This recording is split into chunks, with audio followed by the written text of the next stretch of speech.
Hi guys, welcome back to Sharas Kannada blog. ನಾವಿಲ್ಲಿ simple ಆಗಿ ಕಡಲೆಬೇಳೆ ಹೋಳಿಗೆ, ಇದು ತುಂಬಾ ಸ್ಪೆಷಲ್ ಆಗಿ ಒಂದು ಐಟಮ್ ಅಲ್ವಾ, ಸ್ವೀಟ್ ಅಂತಾನು ಹೇಳ್ಬೋದು. ಇದನ್ನು ಯಾವ ರೀತಿ ಮಾಡೋ ಅಂತ ನಿಮಗೆ ನಾನು ತೋರಿಸ್ಕೊಡ್ತಾ ಇದ್ದೀನಿ. ಇಲ್ಲಿ ನೋಡ್ಬೋದು, ನಾನು ಕಡಲೆಬೇಳೆನ ಒಂದು 3-4 ಅವರ್ಸ್ ನೆನೆ ಹಾಕಿದ್ದೆ. ಅದಾದ್ಮೇಲೆ ಇದನ್ನು ಚೆನ್ನಾಗಿ ಬೇಯಿಸ್ಕೊತಾ ಇದ್ದೀನಿ. ಬೇಯಿಸ್ಕೊಂಡಾದ್ಮೇಲೆ ಇದನ್ನ ಈ ಥರ ಸೋಸ್ಕೊತಾ ಇದ್ದೀನಿ. ಅದರ ನಮಗೆ ರಸ ಬೇಡ ಅಲ್ವಾ, ಅಲ್ಲಿ ಕಡಲೆಬೇಳೆ ಬೇಕಾಗಿರುವಂಥದ್ದು, ಅದಕ್ಕೋಸ್ಕರ ನಾನಿಲ್ಲಿ ಸೋಸ್ಕೊತಾ ಇದ್ದೀನಿ. ಹಾಗೆ ನಾನಿಲ್ಲಿ ಸ್ವಲ್ಪ 2 ಕಪ್ ಅಷ್ಟು ಮೈದಾ ಹಿಟ್ಟು ತಗೊಂಡಿದ್ದೀನಿ. ಅದಕ್ಕೆ ಸ್ವಲ್ಪ ಉಪ್ಪು, ಹಾಗೆ ಸ್ವಲ್ಪ 1-2 ಟೇಬಲ್ ಸ್ಪೂನ್ ಅಷ್ಟು ತುಪ್ಪ ಕೂಡ ಇದನ್ನು ಆ್ಯಡ್ ಮಾಡ್ಕೊತಾ ಇದ್ದೀನಿ. ಇದು ಚೆನ್ನಾಗಿ ಟೇಸ್ಟ್ ಕೊಡುತ್ತೆ ನಮಗೆ. ಹಾಗೆ ಸ್ವಲ್ಪ ಅರಿಶಿಣ ಪುಡಿ, ಇಲ್ಲಾಂದರೆ ಇದ್ರ ಬದಲು ಕೆಲವರೆಲ್ಲ ಅರಿಶಿಣ ಪುಡಿ ಆಗೋದಿಲ್ಲ, ಇಷ್ಟ ಇಲ್ಲ ಅಂತಿದ್ರೆ ಕಲರ್ ಪೌಡರ್ ಕೂಡ ಹಾಕ್ಬೋದು. ನಾವು ಸ್ವಲ್ಪ ಕೂಡ ಕಲರ್ ಪೌಡರ್ ಕೂಡ ಆ್ಯಡ್ ಮಾಡ್ಕೊಂಡಿದ್ದೀವಿ. ಸೊ ಬೇಕಾದಷ್ಟು ನೀರನ್ನು ಹಾಕೊಂಡ್ಬಿಟ್ಟು ಚಪಾತಿ ಹಿಟ್ಟಿನ ಹದಕ್ಕೆ ಇದನ್ನು ನಾವಿಲ್ಲಿ ಕಲಸ್ಕೊಳ್ಬೇಕಾಗುತ್ತೆ. ಅದು ಡಫ್ನ ನಾವಿಲ್ಲಿ ತಯಾರಿಸ್ಕೊಳ್ಬೇಕಾಗುತ್ತೆ. ಇಲ್ಲಿ ನೋಡ್ಬೋದು, ಸ್ವಲ್ಪ ನೀರು ಹಾಕಿಬಿಟ್ಟು ನಾವಿಲ್ಲಿ ಕಲಿಸ್ಕೊಳ್ತಾ ಇದ್ದೀವಿ. ಇದು ಮಕ್ಕಳಿಂದ ಹಿಡಿದು ಎಲ್ರಿಗೂ ಇಷ್ಟ ಆಗುವಂಥದ್ದು. ಎಲ್ಲ ಫಂಕ್ಷನಲ್ಲಿ ಇದರದೊಂದು ಪಾತ್ರ ಇದ್ದೇ ಇರುತ್ತೆ ಅಂತ ಕೂಡ ಹೇಳ್ಬೋದು. ತುಂಬಾ ಚೆನ್ನಾಗಿರುತ್ತೆ ತಿನ್ನೋದಕ್ಕೆ.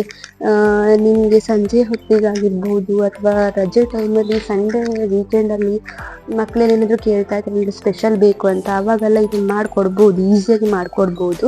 ಸೊ ಇಲ್ಲಿ ನಾನು ಕಡಲೆಬೇಳೆ ಸೋಸ್ಕೊಂಡಿದ್ದೆ ಅಲ್ಲ, ಅದನ್ನು ಇಲ್ಲಿ ಚೆನ್ನಾಗಿ ಗ್ರೈಂಡ್ ಮಾಡಬೇಕು. ಸೊ ಇದನ್ನು ಚೆನ್ನಾಗಿ ಪುಡಿ ಮಾಡ್ಕೋಬೇಕು.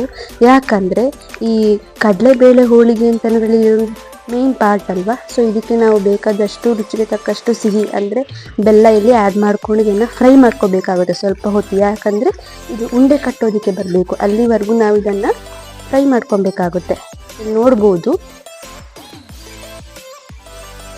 ನಮ್ಮ ಮನೇಲಿ ಅಷ್ಟೊಂದು ಸ್ವೀಟ್ ಇಷ್ಟ ತಿನ್ನೋದಿಲ್ಲ. ಸೊ ಅದಕ್ಕೋಸ್ಕರ ನಾನು ಸ್ವಲ್ಪ ಸ್ವೀಟ್ ಕಡಿಮೆ ಹಾಕ್ಕೊಂಡಿದ್ದೀನಿ. ನೀವು ಸ್ವೀಟ್ ಇಷ್ಟಪಡೋರಿಗೆ ಸ್ವಲ್ಪ ಸ್ವೀಟ್ ಜಾಸ್ತಿ ಕೂಡ ಹಾಕೋಬೋದು. ಬೆಲ್ಲ ಅಲ್ವಾ, ತೊಂದರೆ ಇಲ್ಲ. ಸಕ್ಕರೆ ಆದರೆ ಸ್ವಲ್ಪ ಏನಾದರೂ ಹೆಲ್ತಿಗೆ ಪ್ರಾಬ್ಲಮ್ ಬರೋದು ಹೌದು. ಸೊ ಬೆಲ್ಲ ಅಲ್ವಾ, ಸ್ವಲ್ಪ ನೀವು ಆ್ಯಡ್ ಮಾಡ್ಕೊಬೋದು. ಸೊ ಇಲ್ಲಿ ನೋಡ್ಬೋದು, ಇದು ಪ್ಯಾನಿಂದ ಬೇರೆ ಅಂದರೆ ತಳ ಬಿಡೋವರೆಗೂ, ಅಂದರೆ ಈ ಥರ ಉಂಡೆ ಬರೋವರೆಗೂ ನಾವು ಇದನ್ನು ಫ್ರೈ ಮಾಡ್ಕೋಬೇಕು. ಆಮೇಲೆ ಇವಾಗ ಡಫ್ ನೋಡ್ಬೋದು, ಇದನ್ನು ಯಾವ ಥರ ನಾವು ಒಳಗಡೆ ಹಾಕೋದು ಅಂತ ನೋಡ್ಬೋದು. ಉಂಡೆ ಮಾಡಿಕೊಂಡು ನಾವು ಚಪಾತಿ ಕಲಿಸ್ಕೊಂಡಿದ್ವಲ್ಲ ಚಪಾತಿ ಹಿಟ್ಟಿನ ಥರ, ಸೊ ಆ ಡಫ್ನ ಈ ಥರ ತೆಳುವಾಗಿ ಮಾಡಿಕೊಂಡು ಈ ರೀತಿ ಅದರೊಳಗೆ ಡಫ್ ಹಾಕಿಬಿಟ್ಟು ನಾವು ಚಪಾತಿ ಲಾಟೋ ಥರನ ಲಾಟಬೇಕಾಗುತ್ತೆ. ಯಾಕೆ ಗೊತ್ತಾ, ಲಾಟಬೇಕು ಕೈಯಲ್ಲೇ ಕೂಡ ತಟ್ಕೊಂಡು ಮಾಡ್ಬೋದು, ಹಾಗೇನಿಲ್ಲ. ಆದರೆ ಲಾಟಿದ್ರೆ ನಮ್ಗೆ ಇದರೊಳಗಿರುವಂತಹ ಕಡಲೆಬೇಳೆ ಹಾಗೆ ಬೆಲ್ಲ ಇರುತ್ತಲ್ವ, ಅದು ಎಲ್ಲ ಕಡೆ ಸ್ಪ್ರೆಡ್ ಆಗುತ್ತೆ. ಹಾಗೆ ತಿನ್ನೋದಕ್ಕೆ ಒಂದು ಟೇಸ್ಟ್ ಕೊಡುತ್ತೆ, ಒಂದು ಒಳ್ಳೆ ಫ್ಲೇವರ್ ಕೊಡುತ್ತೆ ಅಂತಲೇ ಹೇಳ್ಬೋದು. ಸೊ ಅದಕ್ಕೋಸ್ಕರ ನಾವಿಲ್ಲಿ ಚೆನ್ನಾಗಿ ಲಾಟ್ಕೋಬೇಕಾಗುತ್ತೆ. ಇಲ್ಲಿ ನೋಡ್ಬೋದು, ಚಪಾತಿ ಹೇಗೆ ನೀವು ಲಾಟ್ಕೊತೀರಾ ಅದೇ ರೀತಿ ಇಲ್ಲಿ ಲಾಟ್ಕೊಂಡ್ರೆ ಆಯಿತು. ಸೊ ಫ್ರೆಂಡ್ಸ್, ನಿಮಗೆ ಈ ವಿಡಿಯೋ ಇಷ್ಟ ಆಗಿದ್ರೆ ಲೈಕ್ ಮಾಡಿ, ಶೇರ್ ಮಾಡಿ, ಹಾಗೆ ಸಬ್ಸ್ಕ್ರೈಬ್ ಮಾಡಿ.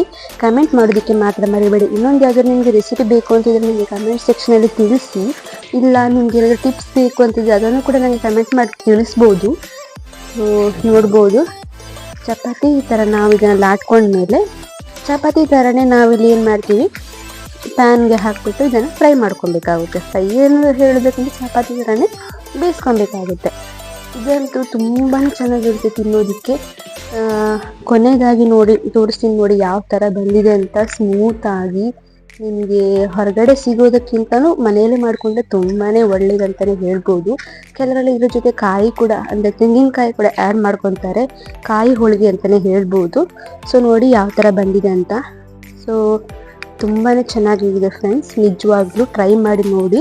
ನಾನು ನಿಮ್ಮ ಜೊತೆ ಸಿಗ್ತೀನಿ ಇನ್ನೂ ಹೊಸ ವೀಡಿಯೋ ಜೊತೆ. ಈ ವಿಡಿಯೋಗೆ ಲೈಕ್ ಮಾಡೋದಕ್ಕೆ ಮಾತ್ರ ಮರಿಬೇಡಿ.